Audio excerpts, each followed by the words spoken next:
La grâce et la paix vous sont données de la part de Dieu notre Père et de Jésus le Christ, notre Seigneur.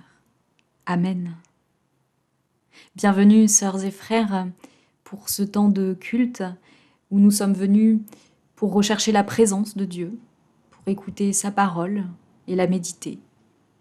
Que chacun de vous se sente accueilli où que vous vous trouviez.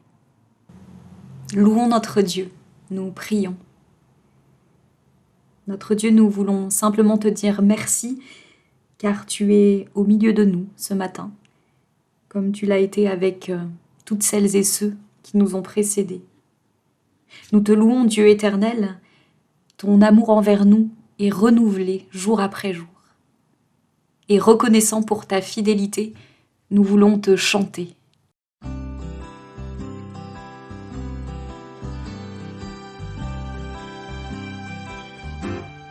Nous venons dans ta maison et nous nous assemblons pour t'adorer.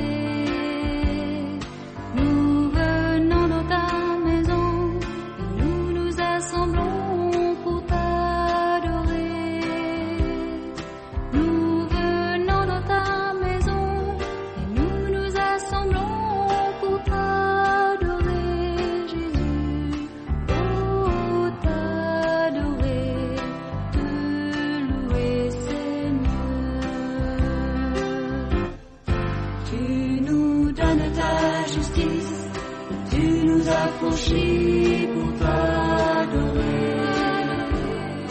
Tu nous donnes ta justice, tu nous as franchis pour t'adorer.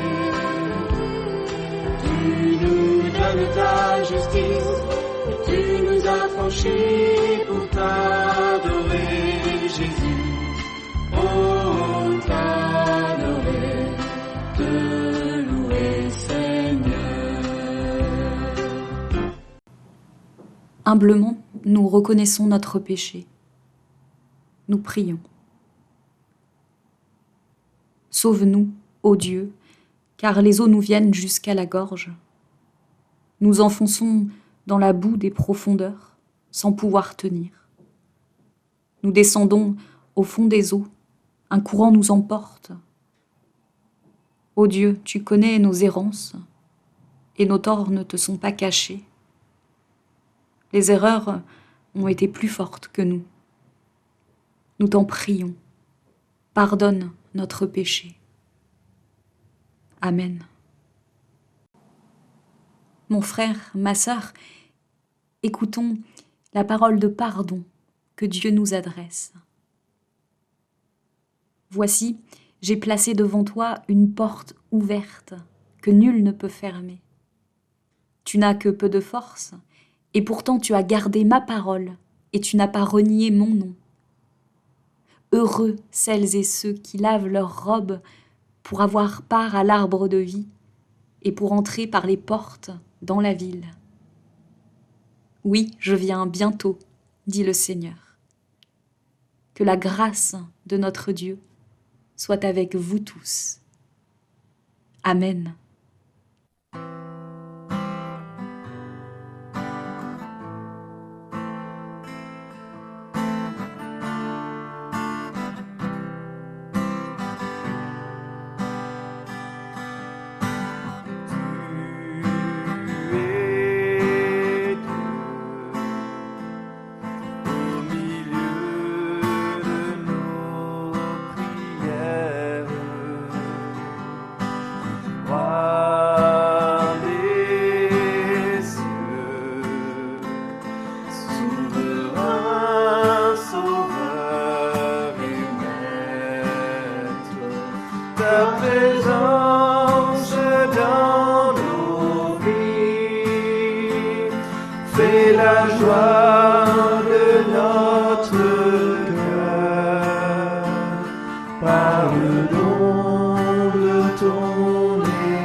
Je vous invite à prier avant de partager la parole. Seigneur, merci pour ce moment où tu viens nous parler à travers ce texte ancien et pourtant si profond, tellement chargé de vie, de messages, d'amour pour nous, pour chacun d'entre nous, personnellement. Permets que par la grâce de ton esprit, ce texte puisse venir à notre rencontre et nous rejoindre là où nous avons vraiment besoin de recevoir ta vie. Amen. Et nous lirons dans l'évangile de Matthieu au chapitre 4, les versets 12 à 17. Quand Jésus apprit que Jean avait été mis en prison, il partit en Galilée. Et il quitta Nazareth et vint habiter à Capharnaüm, ville située au bord du lac de Galilée, dans la région de Zabulon et de Nephtali. Il en fut ainsi afin que s'accomplissent ces paroles du prophète Ésaïe. Terre de Zabulon, terre de Nephtali, en direction de la mer de l'autre côté du Jourdain, Galilée, région des étrangers. Le peuple qui vit dans l'obscurité verra une grande lumière. Pour ceux qui vivent dans le sombre pays de la mort, la lumière se lèvera. Dès ce moment, Jésus se mit à proclamer « Changez de vie, car le royaume des cieux est tout proche. » Seigneur, ta parole est vérité dans notre vie. Sanctifie-nous par ta vérité. Amen. Et nous aborderons 2 points pour parler de ce texte. D'abord, le choix de Jésus de s'installer à Capernaum ou Capharnaüm. Ensuite, l'appel de Jésus à la conversion. Le prophète Ésaïe, donc, avait commencé sa prophétie, citée par Jésus dans ce texte, avec cette formule « Le Seigneur a couvert de honte le pays de Zabulon et de Nephtali ». Le Seigneur leur a mis la honte, comme l'écrivait un prêtre en commentant ce texte. Mais au fait, Zabulon et Nephtali, cela fait référence à quoi ? Notez que cela n'a rien à voir avec la naphtaline ou avec Zébulon, du manège enchanté. Zabulon et Nephtali sont 2 des 12 fils de Jacob qui ont donné leur nom aux 12 tribus d'Israël. Au moment du partage de la terre, elles se sont installées au nord d'Israël, dans les régions appelées Galilée et Samarie, au temps de Jésus. Quelle était donc la honte particulière de ces 2 tribus ? En fait, ce sont les premières tribus déportées dans l'histoire d'Israël, au moment de la chute du royaume du Nord au 8e siècle avant Jésus-Christ, face à l'invasion assyrienne. Cela nous est raconté dans le 2e livre des rois. Les Assyriens en ont fait une province assyrienne et ont envoyé, comme cela se fait toujours aujourd'hui lorsqu'on occupe une région, ils ont envoyé des colons païens à la place des populations déportées.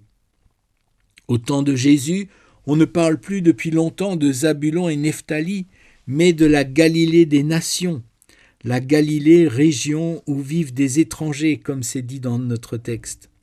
Car le judaïsme y est mélangé, et quelquefois même minoritaire au milieu des païens. C'est un peu le 9-3 de l'époque. Dans cette Galilée des nations se côtoyaient les rudes marchands de la mer, les passeurs des montagnes, les soldats des légions romaines, les collaborateurs, les prostituées et les adorateurs de toutes les idoles. Notez que cela est très bien mis en scène dans la série The Chosen, que je vous recommande. The Chosen montre aussi comment l'appel de Jésus à ses premiers disciples ne tombe sûrement pas sur des inconnus pour lui. En s'établissant en Galilée, à Nazareth d'abord, puis à Capharnaüm, Jésus semble faire corps avec ces Juifs peu fiables, exposés à tous les vents du paganisme ambiant. Ce choix est en contraste absolu avec Jérusalem et son temple, le centre de la religion, le lieu de la pureté absolue. Le pape François aurait dit que Jésus s'installe dans les marges. Il se trouve que la Cisjordanie représente peu ou prou ces mêmes territoires. Il semblerait que Jésus se serait sans doute plu dans ces territoires mélangés où cohabitent des Israéliens juifs, des Palestiniens chrétiens et musulmans. Non seulement c'est là que Jésus choisit d'habiter, mais c'est même là qu'il choisit ses premiers disciples, parmi ces Juifs mal vus, déconsidérés, et qui ont en plus, sans doute comme nous, leur propre fragilité. Cela me fait penser en écho à ce texte de Paul dans la première lettre aux Corinthiens. Le Seigneur ne prend-il pas les choses faibles du monde pour confondre les fortes ? C'est comme si Jésus était attiré, aimanté par ce qui est mal vu, petit, fragile. Lors de notre retraite du conseil presbytéral, il y a quelque temps, le pasteur qui conduisait la retraite a parlé brièvement du Cantique des Cantiques, qui décrit la passion amoureuse d'un jeune berger qui rappelle sans cesse combien il brûle d'amour pour sa bien-aimée parce qu'elle l'a séduite. Cette relation amoureuse est une image de la passion amoureuse du Christ pour chaque croyant. Et le pasteur nous posait cette question : en quoi avez-vous donc séduit le Christ ? Qu'est-ce que le Christ a trouvé si séduisant chez vous pour vouloir habiter dans votre cœur ? En habitant en Galilée, en choisissant ses disciples parmi les petits et les mal considérés, Matthieu suggère que ce qui attire le Christ chez nous, ce n'est pas notre haut rang ou nos vertus dont nous essayons de nous parer. Et si l'Évangile nous questionnait aujourd'hui encore, quelle est donc cette fragilité, cette pauvreté, cette fêlure que je porte en moi et qui fait que le Seigneur désire venir habiter chez moi, qui fait que le Seigneur est venu m'appeler, moi aussi, à le suivre ? Cette question nous met déjà en piste de la conversion que le Christ nous appelle à vivre. C'est mon deuxième point. Convertissez-vous, car le royaume des cieux est tout proche. À première vue, c'est la même parole que celle de Jean-Baptiste au chapitre 3 de Matthieu. Mais la prédication de Jean-Baptiste est suivie par « Repentez-vous, car les ténèbres de votre péché sont profondes et le temps du jugement est proche. » Alors que la prédication de Jésus est précédée d'une évocation de la lumière qui se lève dans les ténèbres. Jean-Baptiste induit qu'il faut craindre la colère de Dieu, là où Jésus annonce que Dieu fait grâce. Jean-Baptiste nous invite à ouvrir notre cœur. Le Christ annonce que c'est Dieu qui nous ouvre le sien. Daniel Marguerat, exégète du Nouveau Testament, écrit « Le mouvement populaire de conversion initié par le Nazaréen ne reproduit pas la campagne pénitentielle du baptiseur. Bien sûr, la perspective du jugement dernier n'est pas absente de la prédication de Jésus, mais elle ne constitue pas un rôle central comme chez Jean-Baptiste. Cela nous place face à deux visions de notre vie, ou deux postures, ou deux états d'esprit. Le présent vécu comme un espace stressant, où il faudrait échapper à la colère à venir. Et cela engendre de la peur, des culpabilités, de la déprime, voire de l'éco-anxiété. Ou le présent vécu comme un espace lumineux, offert pour accueillir l'amour et la vie. Cela produit de la confiance, de la paix, du courage pour vivre. Il peut être utile d'écouter laquelle de ces deux mélodies se joue le plus en nous, et se rappeler que si c'est la peur qui domine dans notre existence, la Bible nous témoigne que Jésus nous appelle à une conversion pour la confiance et pour la paix du cœur, et pour l'engagement au service de la vie et des autres. Amen.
frères et sœurs, élargissons notre prière au monde.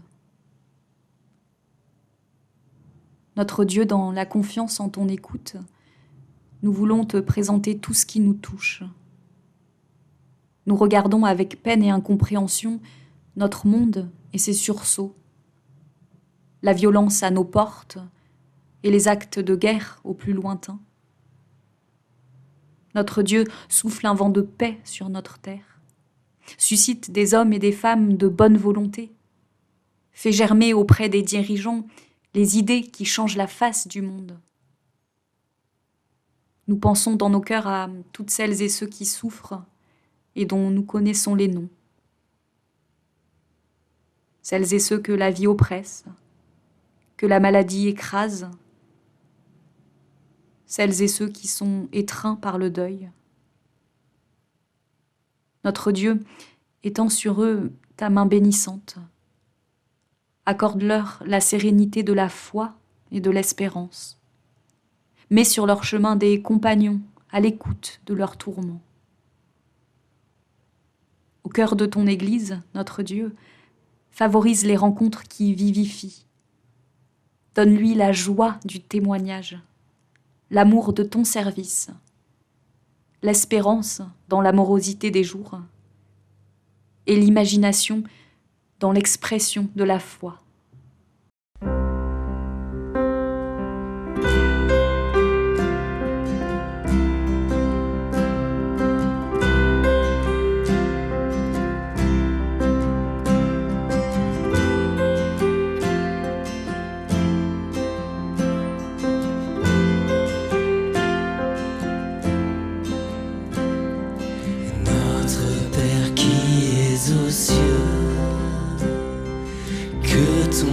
Sois sanctifié,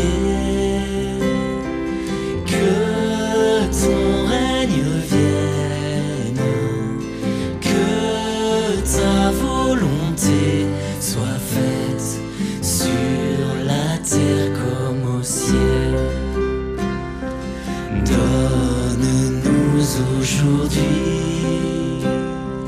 notre pain de ce jour.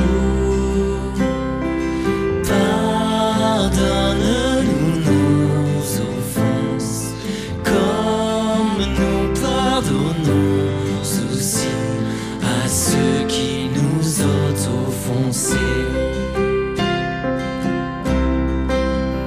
Ne nous laisse pas entrer en tentation, mais délivre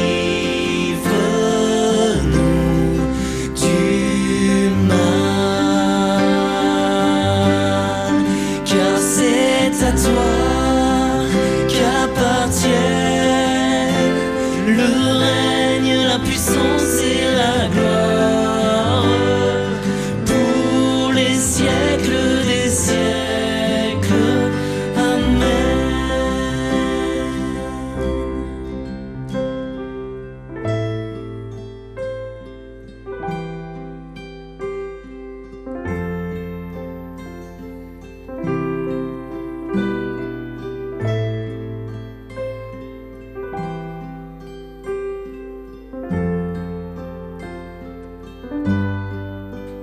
Abba Père, Abba Père, Abba Père, Abba Père, Abba Père, Abba Père, Abba,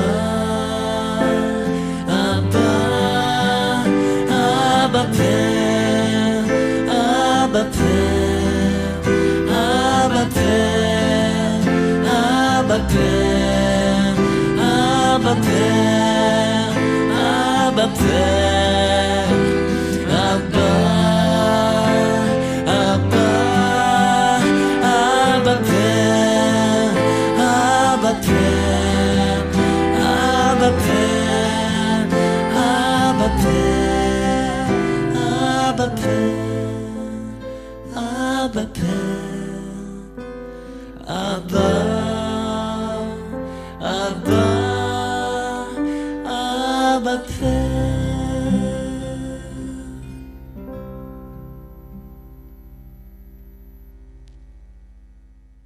Frères et sœurs, recevez maintenant l'exhortation et la bénédiction de la part de l'Éternel. Allez dans le monde entier et proclamez la bonne nouvelle à toute la création, pour que sur la terre on connaisse le chemin du Seigneur, et parmi les nations son salut. Mon frère, ma sœur, le Seigneur te gardera de tout mal. Il gardera ta vie.